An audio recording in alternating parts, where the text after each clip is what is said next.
کبھی کبھی کچھ ایسی باتیں کرنے کو دل کر جاتا ہے کہ جو کر گزرتے ہیں۔ ایک صاحب مجھ سے ایک دن کہنے لگا حضرت صاحب بڑی مشکل میں ہوں اور اتنا کٹھن وقت آ گیا کہ کوئی حال ہی نہیں۔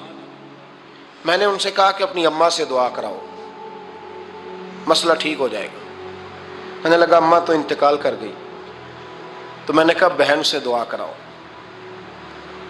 کہنے لگا بہن دور رہتی ہے۔ تو میں نے کہا پھر بیٹی سے کرا لو۔ آپ یقین کریں اللہ کے گھر میں بیٹھا ہوں، رمضان کا مہینہ مجھے تیسرے دن ملا۔ کہنے لگا حضرت صاحب الحمدللہ اللہ نے میری مشکل آسان کر دی۔ کہنے لگا یہ نسخہ آپ نے بڑا عجیب بتایا ہے، پیر تو اس قسم کی باتیں نہیں نہ بتاتے، پیروں نے تو آپ کو پتا ہے دعائیں قید کر کے رکھتے ہیں، صرف ہماری قبول ہونی ہے۔ کہنے لگے آپ ان کا میرے ساتھ ارادت کا رشتہ ہے۔ کہنے لگے آپ کس طرح کے پیر ہیں کہ آپ نے مجھے پلٹ کے کہہ دیا کہ اماں سے، بہن سے، بیٹی سے۔ تو میں نے کہا اصل بات یہ ہے کہ میں کبھی تھکا بھی ہوتا ہوں، کبھی کسی رنگ میں بھی ہوتا ہوں، اور کئی دفعہ اب تو یہ حال ہو گیا ہے کہ رونا آئے بھی تو روتے نہیں کہ لوگ تماشا نہ سمجھیں۔ کئی دفعہ آنسو چھپانے بھی پڑتے ہیں کہ لوگ اس کو اداکاری اور فنکاری ہی نہ سمجھنے لگ جائیں۔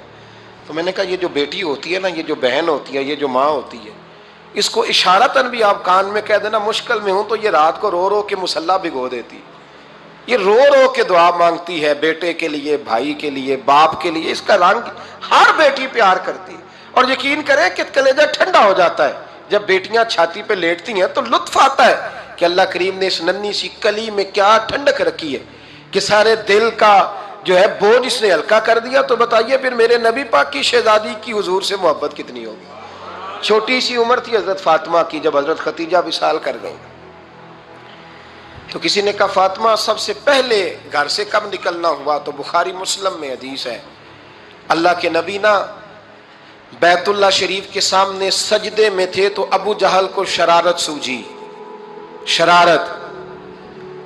اس نے کچھ لوگوں سے کہا، عقبہ بن ابی معیط تھا، کچھ اور لوگ تھے، کہنے لگا میں ابھی رستے سے گزرا ہوں تو وہاں کسی نے اونٹ ذبح کیا ہے۔ تو اونٹ کی اوجڑی، آپ نے اوجڑی دیکھی ہے نا، جانور کی اوجڑی بڑی وزنی ہوتی ہے، اس میں گندگی ہوتی ہے، اونٹ کی اوجڑی بڑی وزنی ہوتی تھی۔ کہنے لگا وہاں اونٹ کی اوجڑی پڑی ہے، وہ دیکھو نبی پاک معاذ اللہ سجدے میں ہے، تو معاذ اللہ ثم معاذ اللہ وہ اونٹ کی اوجڑی اٹھاؤ حضور کی گردن پہ رکھ دو۔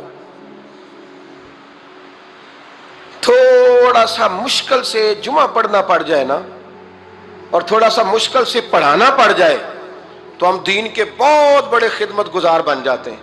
یہ دیکھو سجدے کتنی مشکل سے ہو رہے ہیں، یہ دیکھو سجدے کتنی مشکل سے ہو رہے ہیں، کتنی مشکل سے حضور کے سر انور پر اوجڑی رکھ دی۔ یہ وہ وقت ہے کہ نہ تو چچا ابو طالب ہیں جو پہنچ جاتے، نہ جناب ختیجہ ہیں جو بندوبست کرتی۔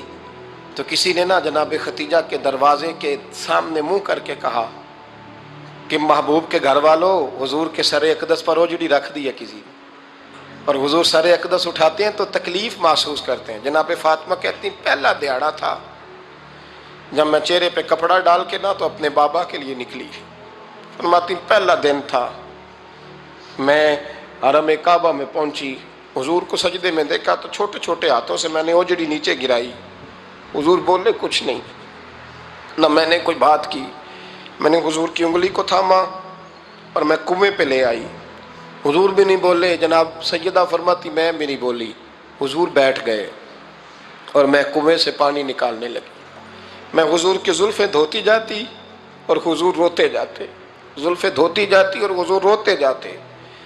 پھر حضرت فاطمہ نے جب حضور کی زلفیں دھو لیں تو ہاتھ اٹھائے، کہا اے اللہ جنہوں نے میرے بابا کو تکلیف دی ہے نا ان کو برباد کر دے۔ میں رات روایت پڑھ رہا تھا مشکات سے تو میں حیران ہو رہا تھا کہ یہ عجیب منظر ہے، یہ عجیب منظر ہے کہ جب طائف والے پتھر مارے اور نبی کریم علیہ السلام سے حضرت زید بن حارثہ کہ حضور دعا کریں یہ تباہ ہو جائے، تو نبی پاک کہ نہیں زید میں نے نہیں ان کے لیے تباہی کی دعا کرنی، یہ نہیں ٹھیک ہوتے تو ہو سکتا ہے ان کی نسلیں ٹھیک ہو جائیں۔ اور جب احد میں وہ لوگ پتھر مار کے دانت شہید کر دیں، حضرت ابوبکر صدیق جیسی ٹھنڈی طبیعت کا آدمی عرض کرے حضور دعا کریں یہ تباہ ہو جائے، تو حضور نے فرمایا اللہم اہد قومی فإنہم لا یعلمون، یا اللہ میری قوم کو ہدایت دے، یہ جانتے نہیں یہ کیا کر رہے ہیں۔ حضور نے کبھی بھی کسی کے لیے دعائے ضرر نہ فرمائی، لیکن آج یہ عجیب منظر ہے، شاید یہ واحد وہ وقت ہے کہ جناب فاطمہ الزہرا نے جب کہا نا کہ اے اللہ انہیں برباد کر دے، انہوں نے آج میرے والد کو تکلیف دی ہے، تو حضرت فاطمہ کی دعا سن کے تو حضور نے بھی ہاتھ اٹھائے، کہا اے اللہ جیسے میری بیٹی کہتی ہے نا ویسے ہی کر دے، اللہ کر دے انہیں برباد، فاطمہ جیسے کہتی ہے ویسے، اللہ کرے آپ کو سمجھ آئے میری بات کی، کہ وہاں جہاں شدید تکلیف دی گئی وہاں حضور نے کسی کے لیے ایسی دعا، اور یہاں فرمایا اللہ جیسے فاطمہ کہتی ہے ویسے، اللہ اکبر۔ حضرت عبداللہ ابن مسعود کہتے ہیں کہ وہ دعا بھی میں نے سنی، اور پھر میں نے ان سب لوگوں کو جن کے لیے جناب سیدہ نے دعا کی تھی، ان سب کو پھر میں نے بدر میں کٹتے ہوئے بھی دیکھا، میں نے ان کی لاشوں پر گھوڑے چلتے ہوئے بھی دیکھے، پھر میں نے دیکھا کہ صحابہ انہیں گھسیٹ کر کنووں میں ڈال رہے تھے، میں غور سے دیکھ رہا تھا اور ان کے چہرے پہچان رہا تھا، تو مجھ سے کسی نے کہا عبداللہ تم کیا غور کر رہے ہو؟ تو میں نے کہا میں غور کر رہا ہوں یہ وہی ہیں سارے جن کے لیے سیدہ فاطمہ نے دعا کی تھی کہ یہ برباد ہو جائے، یہ وہی ہیں میرے رسول کریم علیہ السلام کی ہر تکلیف کو جناب فاطمہ نے اپنی تکلیف سمجھا، ہر تکلیف کو۔ جب انسان کے دائیں بائیں کچھ لوگ ہوتے ہیں نا اس کے دکھ بھی سمجھنے والے، سکھ سمجھنے والے لوگوں کی تعداد لمبی چوڑی ہوتی ہے۔ ہمارے زمانے میں ہمارے ہر آدمی کے ساتھ ذاتی مطالبات ہیں، ذاتی، تو جب تک وہ میرا مطالبہ پورا کرتا رہتا ہے میرا اس سے پیار رہتا ہے، اور جب وہ میری خواہشات پوری کرنی چھوڑ دیتا ہے پھر میرا اس سے کوئی رشتہ نہیں رہتا۔ میرے عزیز حضرت فاطمہ الزہرا کا کمال یہ ہے کہ انہوں نے میرے محبوب کا دکھوں میں ساتھ دیا، حضور کی تکلیف پر وہ تکلیف میں آتی، پریشان ہوتی۔ یہاں سے بات چلی 4-5 سال عمر مبارک تھی، حضرت فاطمہ کی کل عمر 29 سال ہوئی ہے، 15 سال یا کچھ زیادہ آپ کی عمر تھی جب حضور نے بیاہ کر دیا تھا۔ ہم لوگ سمجھتے ہیں کہ شاید اب آپ 30 سال کے بچے کو کھڑا کر کے کہیں کہ دین کی کوئی بات کر، کوئی تکلیف برداشت کر، تو کہتے ہوں میں تو ابھی بچہ ہوں، یعنی 29 سال کی عمر ہوئی ان کی۔ چلیں جس نے زیادہ لکھی ہے اس نے 32-33 لکھ دی ہوگی، 40 تک کوئی بندہ نہیں گیا، لیکن میں جس روایت پر زیادہ اعتماد کرتا ہوں ان راویوں نے 29 سال عمر حضرت فاطمہ کی، اور ڈھیر سارے محدثین نے لکھی۔ یارو حیرانگی کی بات ہے نا، اس 29 سال کی عمر میں انہوں نے حضور کا بھی کھول کے ساتھ دیا، مولا علی کا گھر بھی پورا آباد کیا، اپنے شہزادوں کی تربیت کر کے میدان کربلا بھی سارا سجا دیا، دنیا کا انقلاب برپا کر دیا 29 سال کی عمر میں۔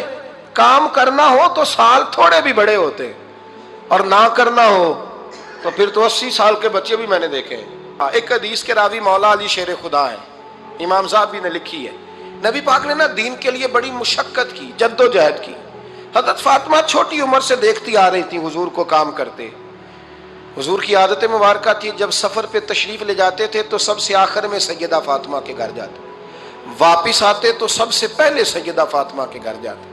مولا علی کہتے ہیں ایک دن میں نے عجیب نظارہ دیکھا، نبی کریم علیہ السلام سفر سے واپس آنے والے تھے، میں نے حضرت فاطمہ کو اطلاع دی کہ حضور آج پہنچ جائیں گے، تو انہوں نے گھر سارا صاف کیا، سجایا سوارا، کھانا پکایا، لیکن فرماتی ہیں جیسے ہی حضور اندر داخل ہوئے نا گھر کے، جناب فاطمہ نے حضور کا چہرہ دیکھا تو ہاتھ پکڑ کے چومنے لگی، اور کہتے ہیں جب انہوں نے سر اٹھایا تو ان کا چہرہ سارا آنسوؤں سے بھرا ہوا تھا۔ رسول کریم نے بیٹی کے سر پہ ہاتھ رکھا، بٹھا لیا، فرمایا فاطمہ بیٹے رونے والی تو بات کوئی نہیں تھی، کیوں رو پڑی ہو؟